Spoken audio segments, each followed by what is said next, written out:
Nous sommes partis vers les îles Amakusa, qui sont de grandes îles à l'ouest du Japon reliées par de nombreux ponts et qui nous tentaient bien, malgré le fait qu'elles ne soient pas sur les guides touristiques. Nous avons trouvé une petite guest house mignonne avec une chambre en style japonais. Puis nous avons testé notre premier izakaya, une sorte de bistrot japonais où l'on peut tester plein de spécialités culinaires. On a rencontré plein de gens sympathiques malgré une communication rude. Le lendemain, nous avons mis le cap sur la côte ouest en voiture. Oui, on sait, on a un petit truc avec la côte ouest, mais celle-ci était particulièrement magnifique. On a vu aussi de jolies montagnes et des églises. On retrouve en effet de nombreuses églises sur cette côte qui, comme du côté de Nagasaki, a été évangélisée. Les îles Amakusa ont également été le lieu de persécution à l'encontre des chrétiens.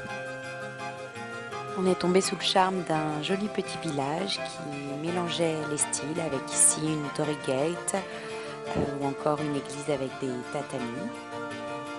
On s'est baladé dans des ruelles typiques avec ces maisons en bois et on a rencontré cette mamie sympathique qui nous a offert des petites gourmandises. Et c'était vraiment trop bon. Après cette petite pause agréable, nous nous sommes dirigés vers le sud des îles Amakusa, où nous avons monté la voiture sur un ferry qui nous a permis de regagner le continent, enfin plutôt Kyushu.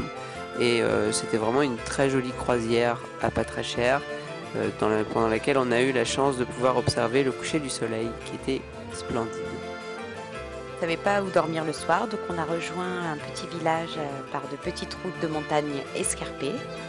Comme il n'y avait malheureusement plus de place dans les hôtels, un gentil monsieur nous a conduits dans un magnifique ryokan pensant qu'on était en lune de miel. C'est d'ailleurs de ce ryokan dans notre petit onsen privé qu'on vous avait fait la première vidéo dans laquelle on vous donnait des nouvelles de notre arrivée au Japon.